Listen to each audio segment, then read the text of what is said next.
Hello, everyone. This is News from the ECC, and I'm your host, Dr. J. I'm coming to you today with a question that I get asked very often.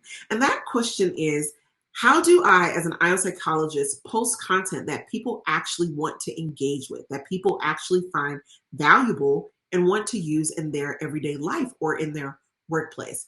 And so I have 3 tips for you today to help this process become not daunting, but actually pretty fun and engaging for yourself. So the first tip that I want to give you is you want to find the intersection between your passion and IO psychology. What do I mean by that? Well, I personally am very passionate about marketing. And so you might say off the bat, well, what does marketing have to do with IO psychology? Well, I'll tell you. If I go into an organization and I say to them, have you considered how you are marketing to your employees? The company might say, you know what?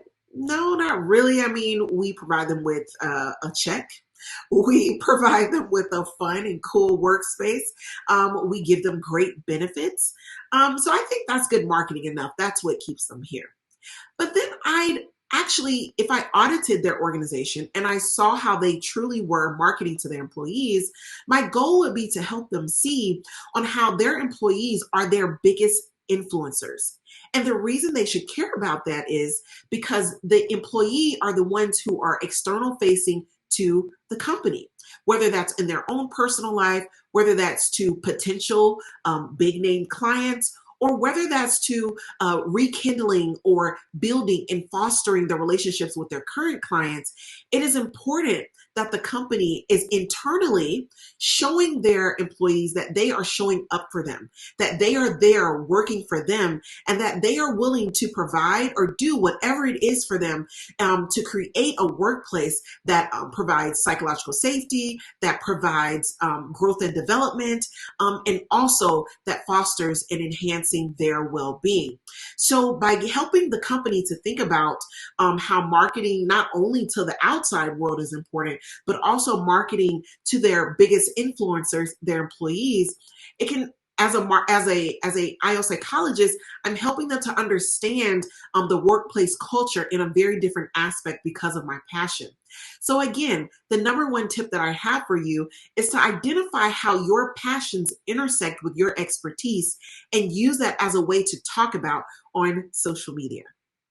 My second tip that I have for you is you want to audit your social media channels and identify the times where you've shared your content, or maybe not even social media, but on blog posts or on podcasts or on, maybe in your local community when you did an interview with the local news network. You want to identify those times where you put out content out there to share about maybe what it is that you do, or maybe you were sharing about your passion. What got the most traction? You want to identify what that is and think of other ways that you can talk about that particular topic to bring even more value to your audience. One way you'll know a particular piece of content that you've put out that you should probably double down on is how many, not only views that you get on that, but how far in the future now are people continuously engaging with that piece of content. You may have an evergreen piece of content there that can spin off many different other types of topics. The third thing that I want to share with you is that you want to join communities.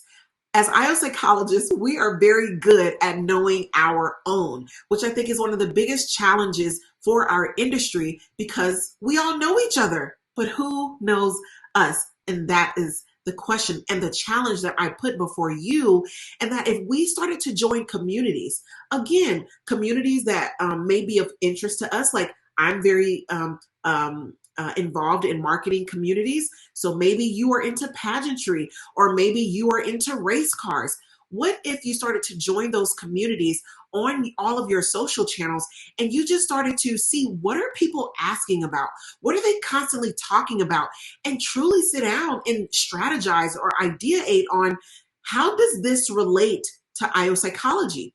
If I was in this setting as an IO psychologist, what advice or what tips or what value could I bring to them through my expertise?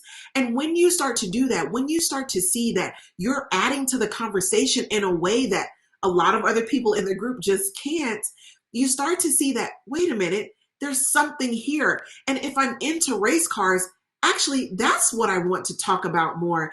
And now I find myself working with dealerships. I find myself working with trade shows and other groups that are really big into this whole entire car space. So I'll go back through those tips again. The first one is you want to find the intersection between your passion and your expertise as an IO psychologist. Secondly, you want to do an audit of your social media channels to see what has gotten traction over the years, but what has continuously brought people back. And then thirdly, you want to join communities. Find the communities that you can add value to and that you want to be involved in. So that is all I have for you today, but surely there are other questions that you have that I have not answered yet, or maybe even tips that you thought of that I didn't even cover here today. We would love to hear about those in the comments. So that is all we have for today. For News from the ECC, I hope you all have a great day.